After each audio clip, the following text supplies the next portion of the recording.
sagutin na parang napakasama pa ng tingin mo sa akin.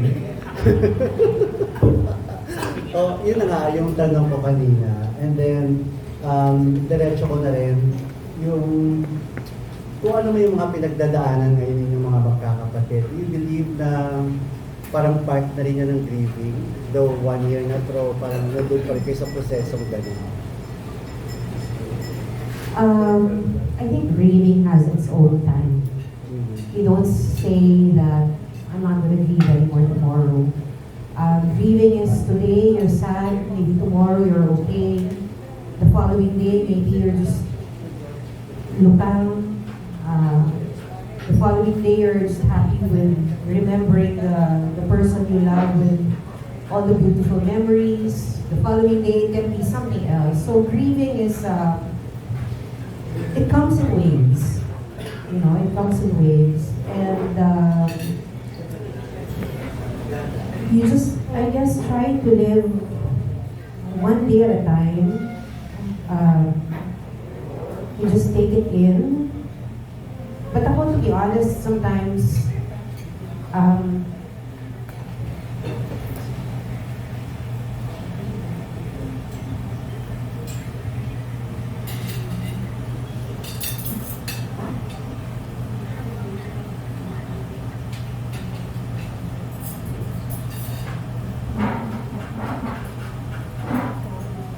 Lot kung ano lang yung kaya mo pwede sabihin sa akin. yeah, no.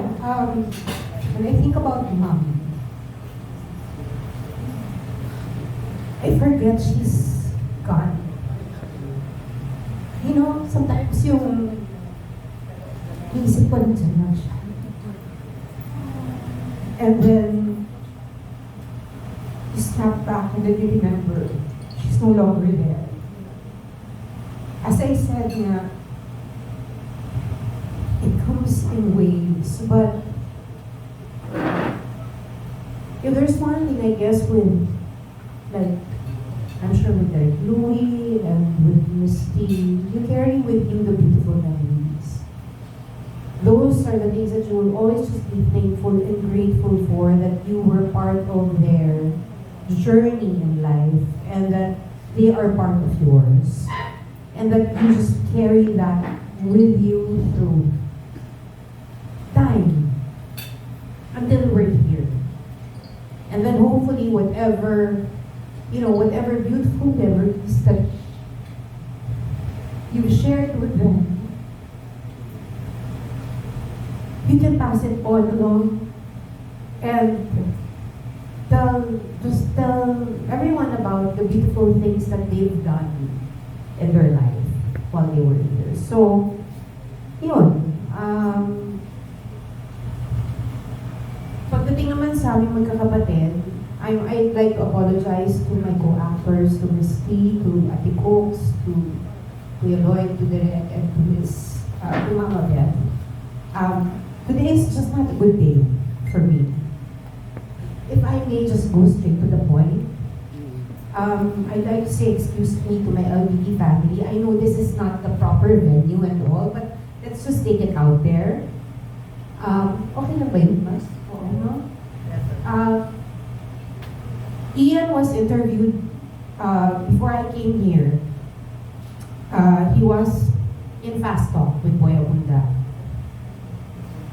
Hindi ko siya nakausap ng isang taon na. Ian and I have not spoken in 1 year. So many things have been said about me, about Matet, about my two brothers. I have never said anything. Why? Because nire-respeto ko pa rin ang mami ko. At nire-respeto ko ang daddy namin na si Christopher Leo. A lot of things have been thrown about me through time, even when my mom was alive, and I did not say anything at all. And yet people keep throwing stones at me. Walang utang na loob. Paulit-ulit. Suwayin na anak, walang kwentang tao. Okay. If that makes you happy, so be it. Pero ang hindi ko matitake ay ang isang sinungaling na tao. I came out with a statement a few months ago because what was being thrown at me is mana. Yung mana na yan, just to clarify, Ma'am, Miss D, I'm sorry po. This is about the show, but I'm really sorry. I apologize. Anyway. Okay, mana. Let me be clear. Wala akong hinahabol na mana. Wala akong hinihinging mana. Ni piso wala. Kaya kong magtrabaho at magpakahirap, magpuyat. Simula nang namulat ako, buntot ko, hila ko. Hindi ako humingi ng tulong at hindi ako naging pabigat sa mga magulang ko. Kaya huwag niyong ibato sa akin ang mana. Dahil kaya kong magsumikap at maghirap. Kung ano man ang niiwan ni Mami, mga lupain niya sa Bicol, yun lang ang meron siya. Alam niya ni Rodel. Tanungin niyo yung mga tao na nakakaalam. Alam niya ni Rodel. Wala namang ibang naiwan ng Mami kung hindi yun. And after Mommy died, and after she was buried, to be honest, kinausap ko si Ian. Noong pagkalibing ni Mommy, after a few weeks, tinanong ko siya, Ian, are you willing to share the properties of Mommy with us? And tinanong ko yan without Matet, Kiko, and Ken knowing. Why? Kasi naawa ko dun sa tatlo eh. Hindi para sa akin, kung hindi para dun sa tatlo kong kapatid.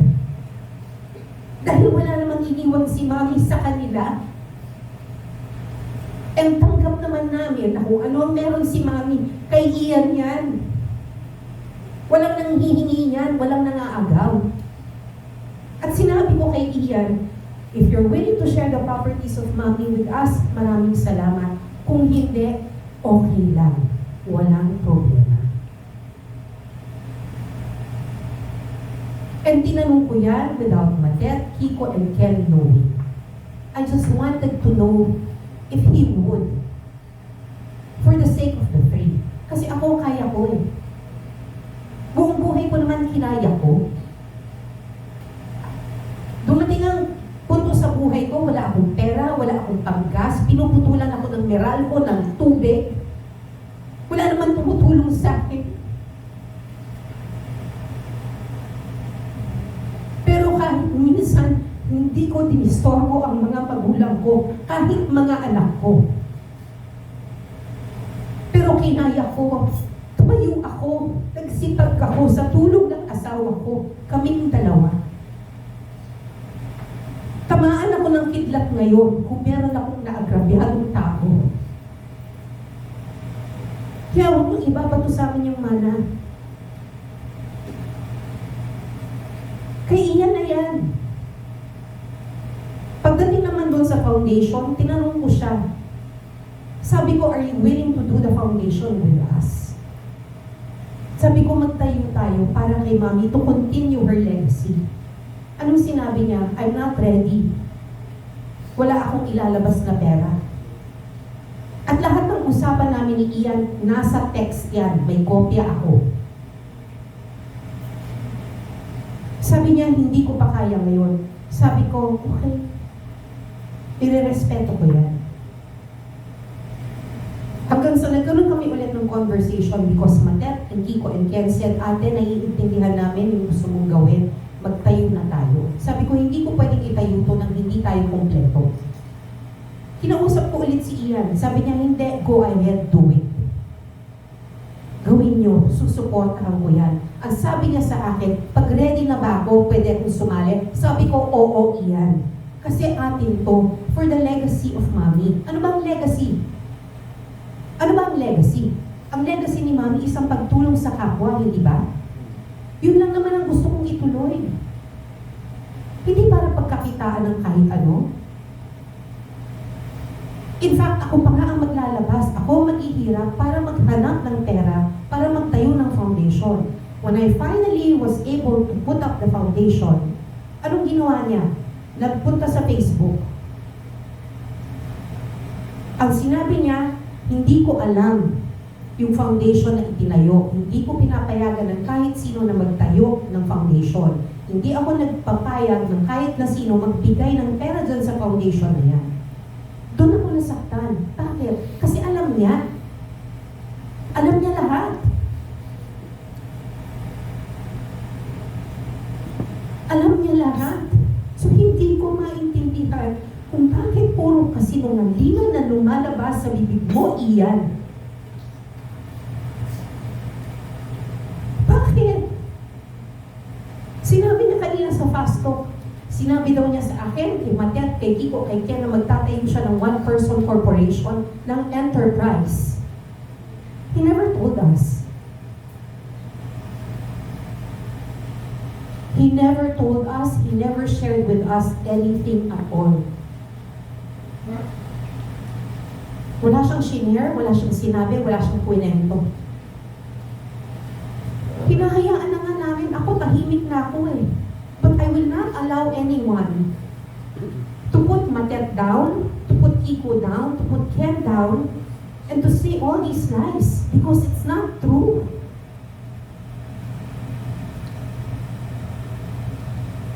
Ikakayaman ko ba ang pagsisinungaling?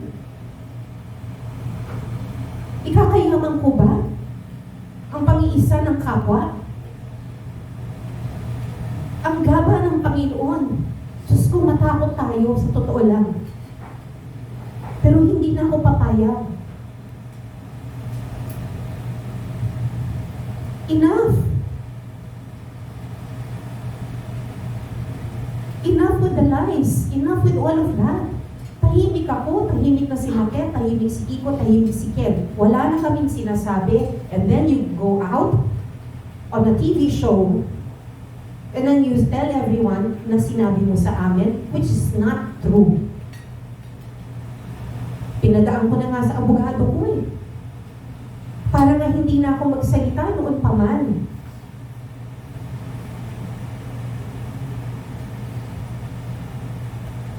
So this is just to clarify.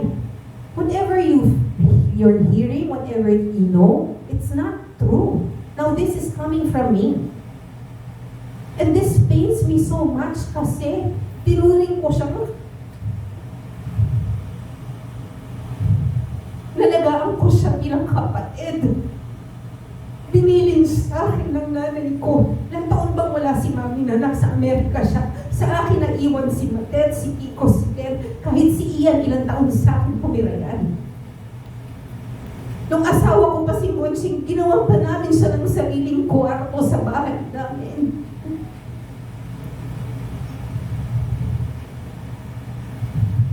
Why? I don't understand. Why?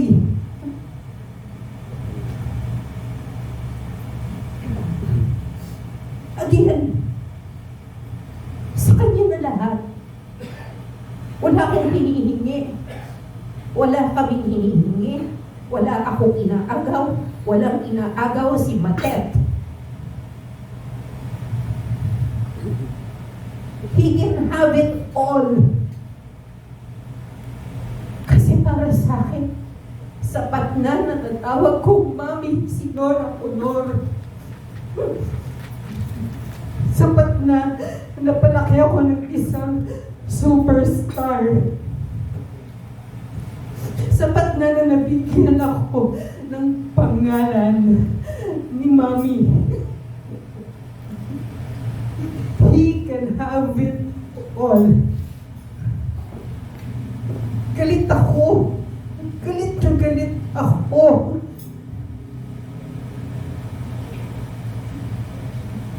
Buong buhay ko, sinakripisyo ko para sa mga kapatid ko. Tapos sisirain mo lang. Okay na. Ilan? Okay na lang. Thank you. Kasi lumapit na si Diego. I'm so sorry. Please forgive me. Sorry, Don.